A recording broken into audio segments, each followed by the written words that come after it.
மத்தேயு 4ஆம் அதிகாரம் 10ஆம் வசனம். அப்பொழுது இயேசு, அப்பாலே போ சாத்தானே, உன் தேவனாகிய கர்த்தரை பணிந்து கொண்டு அவர் ஒருவருக்கே ஆராதனை செய்வாயாக என்று எழுதியிருக்கிறதே என்றார். இன்னைக்கு ஆராதனை செய்வதற்கு தான் சாத்தான் தடை பண்றான். விசேஷமாக வட இந்திய பகுதிகளிலே தேவனுடைய ஜனங்கள் ஆராதனை செய்வதற்கு எவ்வளோ கஷ்டப்பட்டு கொண்டு இருக்கிறாங்க. ஒருத்தர் ஆண்டவர் இயேசு கிறிஸ்து சொந்த தெய்வமாக இரட்சகராக ஏற்றுக்கொண்டா அவங்கள அந்த அந்த ஜாதியிலிருந்து விலக்கிடுறாங்க. அந்த ஊர் தலைவர் அவங்கள ஒதுக்கி வச்சிடுறாங்க. சில இடங்களிலே அந்த ஊர் தலைவரும் சேர்ந்து அந்த கிராமம் ஆண்டவர் இயேசுவை ஏற்றுக்கொண்டு இருக்கிறாங்க. சபை கட்டி தேவனை ஆராதனை செய்கிறாங்க. அப்படிப்பட்டவங்களை மற்ற கிராமத்து ஆட்கள் போய் அந்த கிராமத்தில் உள்ளவங்களை எல்லாம் அடித்து துரத்தி காடுகளுக்கும் மலைகளுக்கும் அவங்கள துரத்திட்டு அவங்களுடைய உடைமைகள்லாம் எடுக்கிறாங்க. தேவனுடைய ஜனம் அனாதைகளை போல அங்கும் இங்கும் அலைந்து கொண்டு அலைந்து திரிந்து தேவனுக்கு ஆராதனை செய்து கொண்டிருக்கிறாங்க. இப்படியெல்லாம் நடந்து கொண்டிருக்கிறது. இப்படிப்பட்ட நேரத்தில் தேவனுடைய தயவினாலே இந்த பகுதிகளெல்லாம் நாம் விடுதலையோடு தேவனை ஆராதனை செய்து கொண்டிருக்கிறோம். ஆண்டவர் இயேசு வாழ்ந்த காலத்தில் ஆண்டவர் இயேசுவையே சாத்தான் கவிழ்க்க பார்த்தான். அவன் ஆண்டவர் இயேசு உபவாசம் பண்ணி கொண்டு உபவாசத்தை முடித்து அவர் வரும்பொழுது, வனாந்தரத்திலிருந்து வரும்பொழுது அவர் பசியா இருக்கிறாரு. அவருக்கு பசிய அவன் பயன்படுத்தி இந்த கல்லுகள் அப்பமாகும்படிக்கு செய்யுங்க அப்படின்னு சொல்றான். அந்த பசியை பயன்படுத்தி ஆண்டவர் இயேசுவை தப்பான காரியம் செய்ய வைக்க நினைச்சான். ஆனா அவன் ஒரு வார்த்தை சொன்னான், நீர் தேவனுடைய குமாரனானால் இந்த கல்லுகள் அப்பமாகும்படி செய்யும். அப்பதான் ஆண்டவர் இயேசு உஷாராயிட்டு இருப்பாரு. அப்போ தேவனுடைய குமாரனா இல்லையான்னு இவன் டெஸ்ட் பண்றான் அப்படின்னு ஆண்டவர் அதை செய்யவே இல்லை. அவன் சொன்னதை செய்யவே இல்லை. அவனுக்கு அவர் நிரூபிக்க வேண்டிய அவசியம் இல்லை. அவர் தேவனுடைய குமாரன் தான் நிரூபிக்க வேண்டிய அவசியமே இல்லை. அதனால அவர் சொன்னார், மனுஷன் அப்பத்தினால் மாத்திரமல்ல தேவனுடைய வாயிலிருந்து புறப்படுகிற ஒவ்வொரு வார்த்தையினாலும் பிழைப்பான். பதிலடி கொடுக்கிறார். திரும்ப அவன் என்ன சொன்னான், மேல இருந்து குதிக்க சொல்றான். அப்ப அவன் சொல்றான் வசனத்தை. என்ன வசனத்தை சொல்றான், நீங்க குதிச்சா தூதர்கள் தாங்குவாங்க. எப்படி பாருங்க, சாத்தா அவன் தந்திரமானவன். நிறைய பேர் வசனத்தை வச்சே கவுக்க பார்ப்பான்.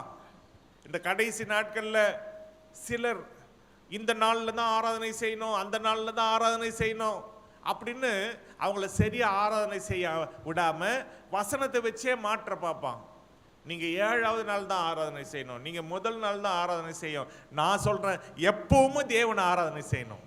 எல்லா நாளும் தேவனை ஆராதனை செய்யணும். இரவும் பகலும் தேவனை ஆராதனை செய்யணும். அதனால இந்த நாள் தான் அந்த நாள் தான் இல்லை.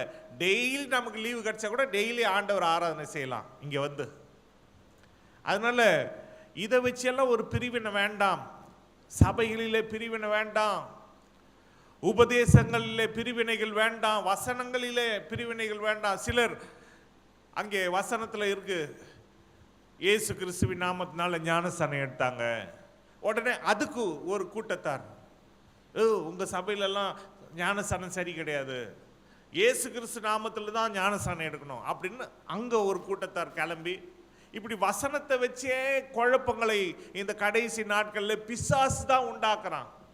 நாம் எச்சரிக்கையாக இருக்க வேண்டும். அப்போ ஆண்டவர் இயேசு சொன்னாரு, அதை நாம் நினைவு கூறணும். இயேசு என்ன சொன்னாரு, பிதா குமாரன் பரிசுத்த ஆவி நாமத்தினால ஞானஸ்நானம் எடுங்க கொடுங்க அப்படின்னு சொன்னாரு. அப்ப அதை தான் நம்ம ஏற்றுக்கொள்ளணும். அநேக காரியங்களிலே சத்ரு வசனத்தை வச்சு தேவ ஜனங்களை கவுக்க பார்ப்பான். சிலர் பார்த்தீங்கன்னு சொன்னா வசனத்தை வச்சு அப்படின்னு சொல்லும் பொழுது எப்படி ஆண்டவர் இயேசுவுக்கு சொல்றான், இப்படி எழுதியிருக்கு, இப்படி தூதர்கள் உம்மை கையில ஏந்தி கொள்வாங்கன்னு எழுதியிருக்கு, அதனால குதி அப்படின்னு தற்கொலை பண்ணிக்கிறதுக்கு சொல்றான். ஆனா ஆண்டவர் அதுக்கும் ஒண்ணுமே டெஸ்ட்டுக்கு அவர் தன்னை ஒப்பு கொடுக்கவே இல்லை, அவனுக்கு நிரூபித்து காமிக்கவே இல்லை. மாறாக உன் தேவனாகிய கர்த்தரை பரீட்சை பாராதிருப்பாயாக அவர் பதிலடி வசனத்தை வச்சு கொடுத்தார்.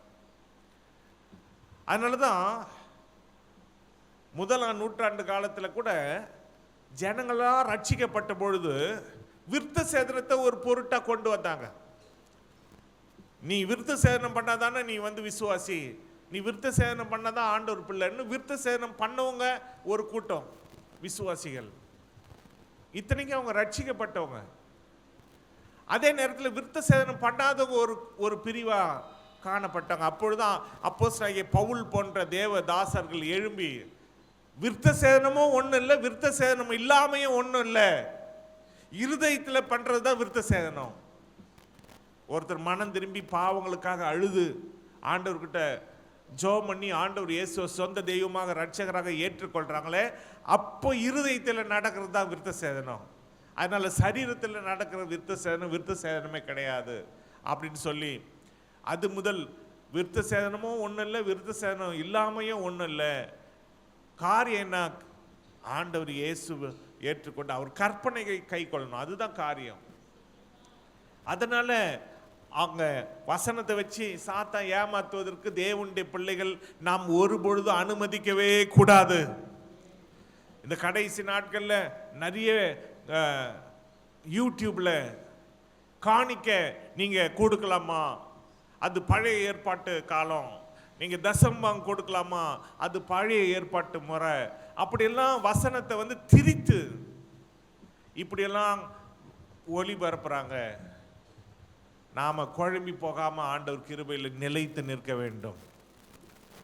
தேவன் புதிய ஏற்பாட்டு காலத்திலையும் அவர் கொடுக்கிறத பற்றி அவரே சொல்லி இருக்கிறார்.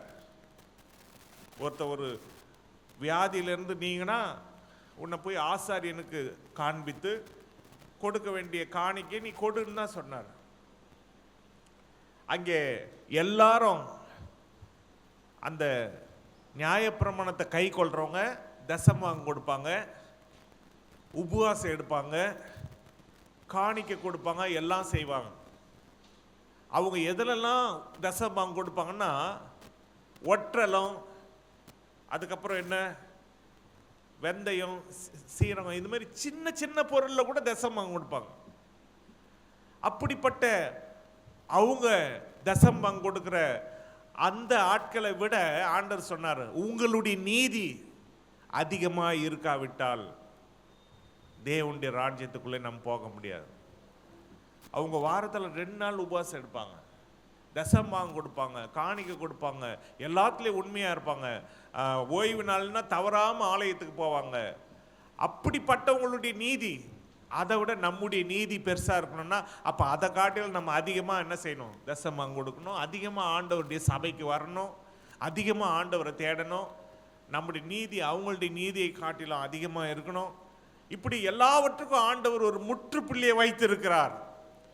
அதனால இன்னைக்கு ஆராதனை செய்வதற்கு பல வகையிலே சாத்தான் தடை செய்கிறான்.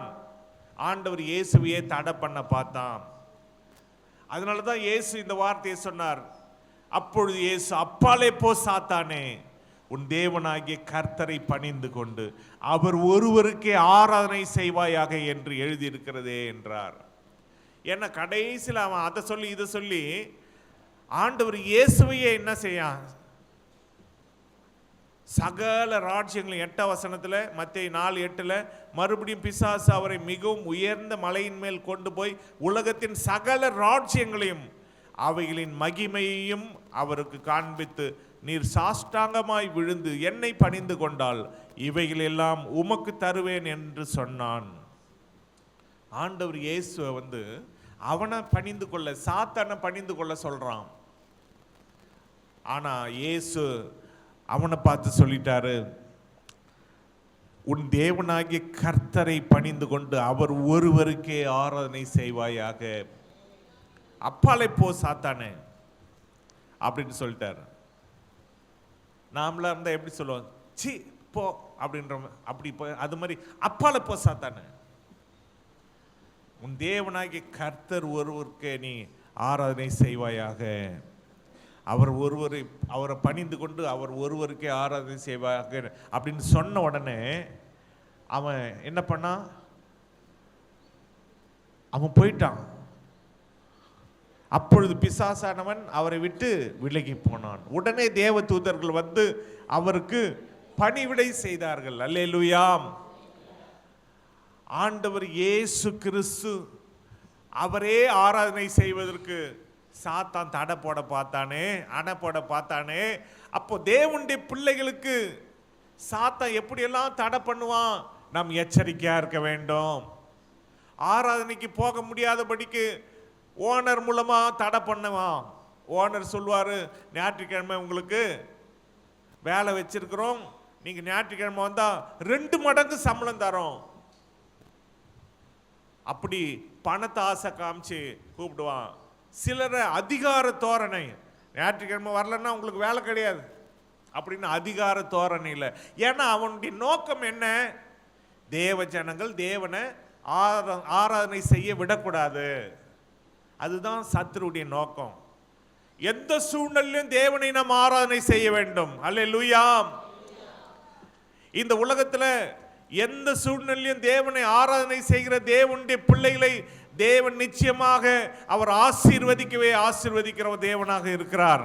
இங்கே அப்போஸ்தலனாகிய பவுலை குறித்து நாம் பார்க்கிறோம்.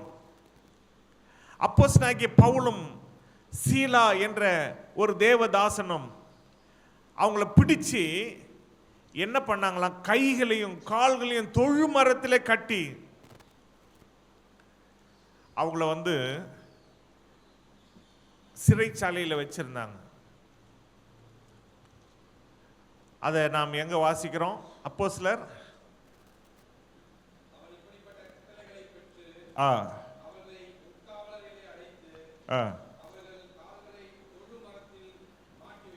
அவர்கள் கால்களை தொழுமரத்தில் மாட்டி வச்சான்.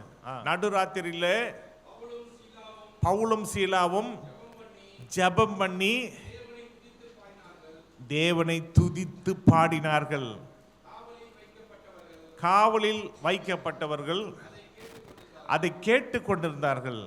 சடுதியிலே சிறைச்சாலையின் அஸ்திபாரங்கள் அசையபடியாக பூமி மிகவும் அதிர்ந்தது. உடனே கதவுகள் எல்லாம் திறவுண்டது. எல்லாருடைய கட்டுகளும் கழன்று போயிற்று. அல்லேலூயா. இவங்களை அநேக அடி அடித்து சிறைச்சாலையில் வச்சு பத்திரமா பாதுகாக்கிறாங்க. அதுவும் எப்படி பாதுகாக்கிறாங்கன்னா, அவங்கள உட்காவல் அறையில், வெளியில கூட இல்லை, உள்ள காவல் அறை, அந்த அறையில் உள்ள அறையில் வச்சு கால்களை தொழு மரத்தில் மாட்டை கட்டுற மாதிரி மரத்தில் கட்டி வச்சு அவங்கள அப்படி சித்திரவதை பண்ணாங்க. ஆனால் அவங்க என்ன செஞ்சாங்கன்னா, பவுலும் சீலாவும் ஜெபம் பண்ணி தேவனை துதித்து பாடினாங்க. இதுதான் ஆராதனை. உபத்திரவ நேரத்திலையும் தேவனை மறக்காம துதிக்கிற ஒரு தேவ பிள்ளையாக நாம் இருந்தா, எந்த நேரத்திலும் ஜெபம் பண்றவங்களா நாம இருந்தா, உபத்திரவத்தை நம்ம பெருசா நினைக்க கூடாது. நிறைய பேர் வியாதி அவங்க சரீரத்தை பாதிக்கும் பொழுது ஜெபம் பண்ண மாட்டாங்க. பிரச்சனைகள் அவங்கள பாதிக்கும் பொழுது ஜெபம் பண்ண மாட்டாங்க. தேவனை துதிக்க மாட்டாங்க, தேவனை பாட மாட்டாங்க. ஆனா தேவனுடைய சபைக்கு நம்ம எதுக்கு வரோம் தெரியுமா? தேவனத்தில் ஜெபம் பண்றதுக்கும் அவரை துதிப்பதற்கும் அவரை பாடி மகிழ்வதற்காக தான் நம்ம வரோம். அந்த நேரத்தில் நம்ம வியாதியை வச்சு நினைக்க கூடாது, நம்ம பிரச்சனையை நினைக்க கூடாது, போராட்டத்தை நினைக்க கூடாது. எதையும் நினைக்காம தேவனை துதிச்சு பாருங்க, நம்ம போராட்டங்கள் நம்ம கட்டுகள்லாம் அவிழ்ந்து போயிடும். பவுலும் சீலாவும் தேவனை ஆராதனை செஞ்சாங்க. நடுராத்திரில ஆராதனை செஞ்சாங்க. கட்டுகள் இருக்கிற நேரத்தில் அடி வாங்கிட்டு ஆண்டவர் ஆராதனை செஞ்சாங்க. நடுராத்திரின்னு அவங்க பார்க்கல, அவர் ஆராதனை செஞ்சாங்க. கட்டுகள்லாம் அருந்து போயிடுச்சு. அவங்க கட்டு மட்டும் இல்லை, எல்லார் கட்டும் அவிழ்ந்து போச்சு. அஸ்திபாரங்களே அசைந்தது. ஆராதனையில் அவ்வளோ வல்லமை இருக்கு.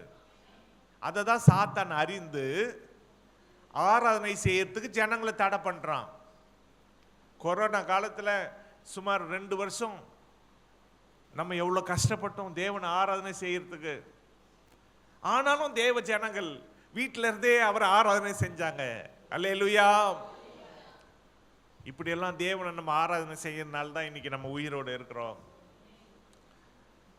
தேவன் அவர் ஆராதனை செய்யறவங்களை மட்டும் ஒருபொழுது கைவிடவே மாட்டார். யாத்ராமத்தின் புஸ்தகத்தில் 9ஆம் அதிகாரம் 1ஆம் வசனத்தில் எகிப்தில ஜனங்க அடிமையா இருக்காங்க. அந்த நேரத்தில் ஆண்டவர் மோசே அனுப்புறார். யாத்ராமம் 9ஆம் அதிகாரம் 1ஆம் வசனம். பின்பு கர்த்தர் மோசேயை நோக்கி, நீ பார்வோனிடத்தில் போய் எனக்கு ஆராதனை செய்ய என் ஜனங்களை போக விடு. அல்லேலூயா. ஆண்டவர் மோசேயை பார்த்து சொல்றாரு, பார்வோன் கிட்ட போய் சொல்லு, எனக்கு ஆராதனை செய்ய என் ஜனங்களை போக விடு. அப்போ இஸ்ரவேல் ஜனங்க அடிமையா இருக்கிறாங்க. அதுவும் 400 வருஷம் அடிமையா இருக்காங்க. அவங்க அடிமைத்தனம் நீங்கணும்னா அவங்க தேவனை ஆராதனை செய்ய வேண்டும். ஆராதனை செய்யறதுக்கு அவங்க கிளம்பணும். அப்பதான் அவங்க கஷ்டம் மாறும். நிறைய பேர் ஆராதனைக்கு வர்றதுக்கு சாக்கு போக்கு சொல்லுவாங்க. ஏன் இன்னைக்கு ஆராதனைக்கு வரல? தலைவலி, ஜோரம், விருந்தாளி வந்துட்டாங்க, அந்த பிரச்சனை இந்த பிரச்சனை. இல்லை, இவங்க கிளம்பி ஆராதனை செய்யறதுக்கு போகணும்னு சொல்லும்போது தான் நிறைய பிரச்சனை வந்துச்சு. ஆனாலும் அந்த பிரச்சனையெல்லாம் தாண்டி ஆராதனை செய்யறதுக்காக அவங்க கிளம்பி போறாங்க. அல்லேலூயா. இங்கே நாம் பார்க்கிறோம், யாத்ராமம்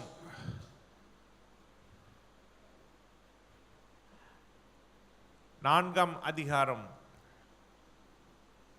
22ஆம் 23ஆம் வசனத்தில், அப்பொழுது நீ பார்வோனோடு சொல்ல வேண்டியது என்னவென்றால், இஸ்ரவேல் என்னுடைய குமாரன், என் சேஷ்டபுத்திரன், எனக்கு ஆராதனை செய்யும்படி என் குமாரனை அனுப்பிவிடு என்று கட்டளையிடுகிறேன்.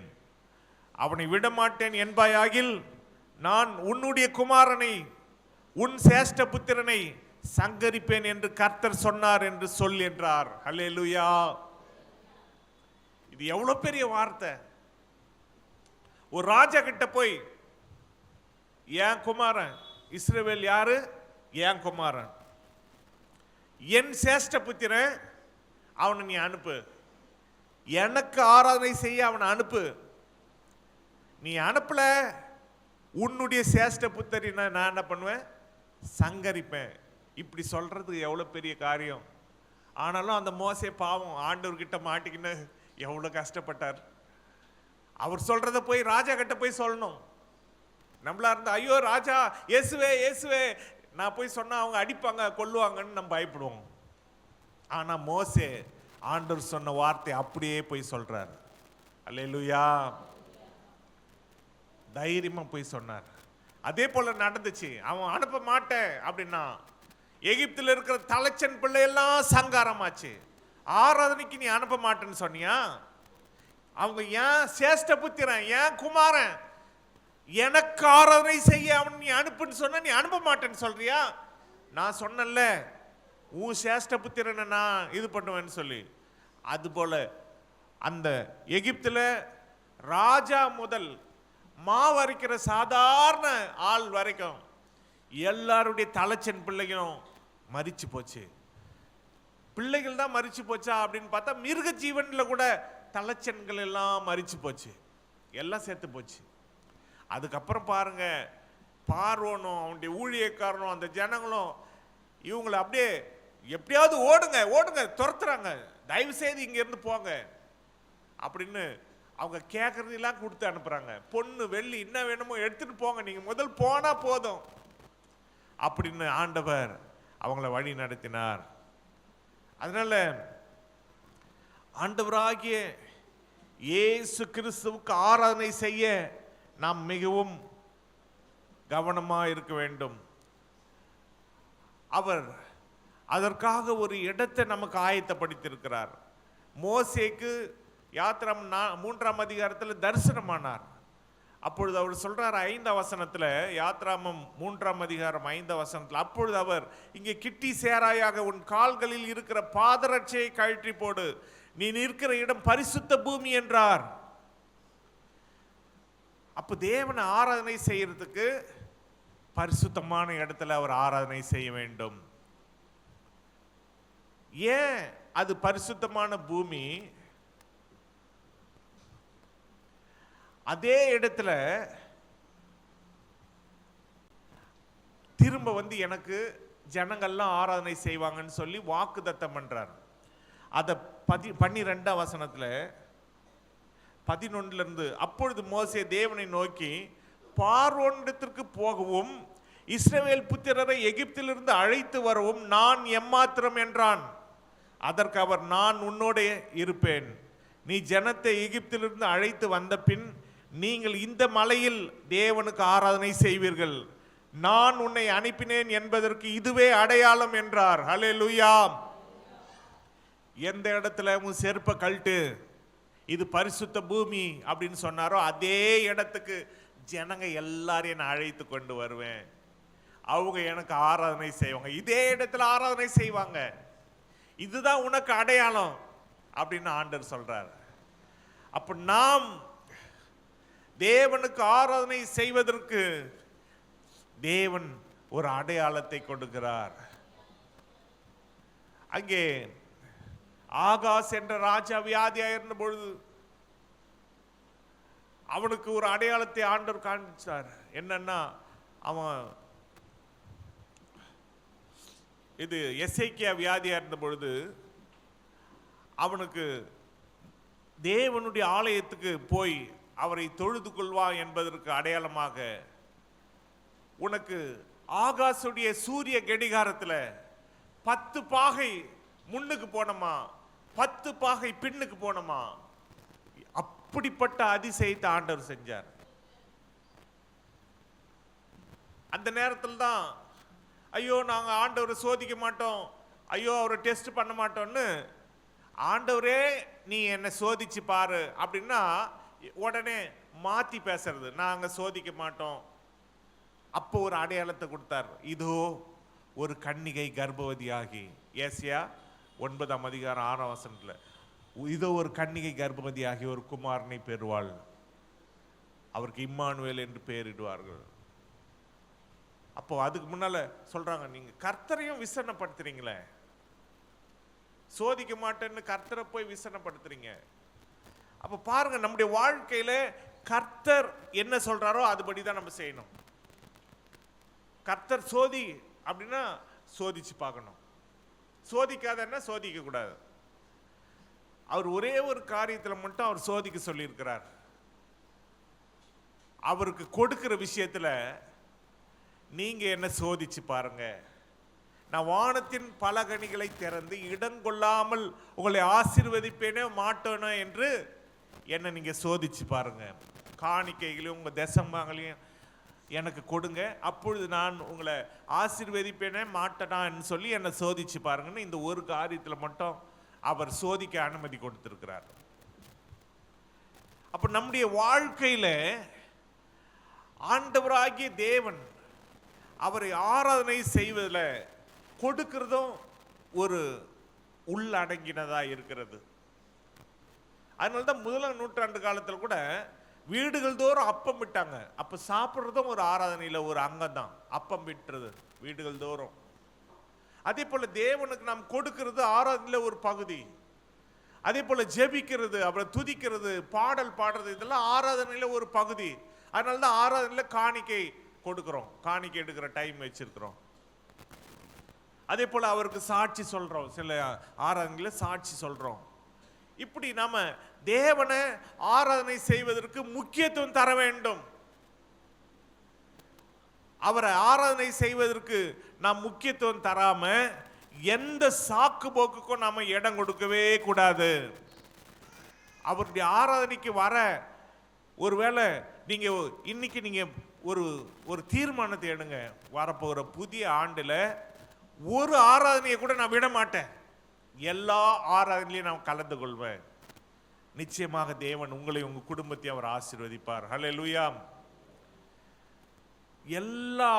நான் வாரத்திலையும் எல்லா ஞாயிற்றுக்கிழமையிலும் நான் கண்டிப்பாக நான் ஆண்டவருடைய ஆலயத்தில் இருப்பேன், ஒரு ஆராதனை கூட நான் விட மாட்டேன்னு நீங்கள் தீர்மானம் பண்ணி நீங்கள் வந்து பாருங்க, தேவனை தொழுது கொண்டு பாருங்க, தேவன் நிச்சயமாக அவர் ஆசீர்வதிப்பார். அப்போஸ்தலனாகிய பவுலையும் சீலாவையும் கட்டுகளிலிருந்து அவங்க ஆராதனை செய்யும் பொழுது கட்டுகளிலிருந்து விடுதலை ஆக்கினார், சிறைச்சாலையிலிருந்து விடுதலை ஆக்கினார். அதனால தான் நாம் எந்த சூழ்நிலையும் ஆராதனை செய்யலாம். வியாதியா ஆராதனை செய்யுங்க, பிரச்சனையா ஆராதனை செய்யுங்க, போராட்டமா ஆராதனை செய்யுங்க. எல்லா வியாதி நம்மளை விட்டு போய்விடும், பிரச்சனை நம்மளை விட்டு போய்விடும். அதனால தான் அவரை துதிக்கணும். எந்த பிரச்சனையா இருக்கட்டும், ஸ்தோத்திரம் ஸ்தோத்திரம் ஸ்தோத்திரம் ஸ்தோத்திரம் துதிங்க, பாட்டு பாடி அவரை துதிங்க, ஆராதனை செய்யுங்க. தேவன் அற்புதங்களை செய்வார். நம் கண்களை மூடி நம்ம ஜெபம் பண்ணலாமா?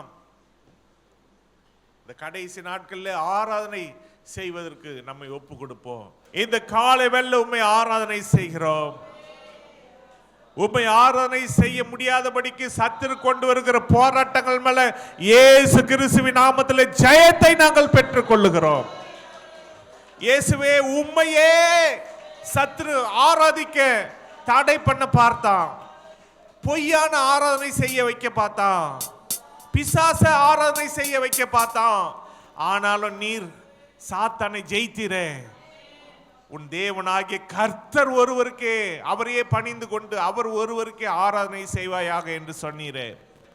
அதுபோல எங்கள் தேவனே, உம்முடைய நாளிலே நாங்கள் உம்மையே ஆராதனை செய்ய எங்களுக்கு உதவி செய்யும். உமக்கே நாங்கள் முக்கியத்துவம் தர எங்களுக்கு உதவி செய்யும். அந்த ஒவ்வொரு தேவ பிள்ளைகளை நீர் ஆசீர்வதியும், அவங்களுடைய பிரச்சனைகளை மாற்றும்.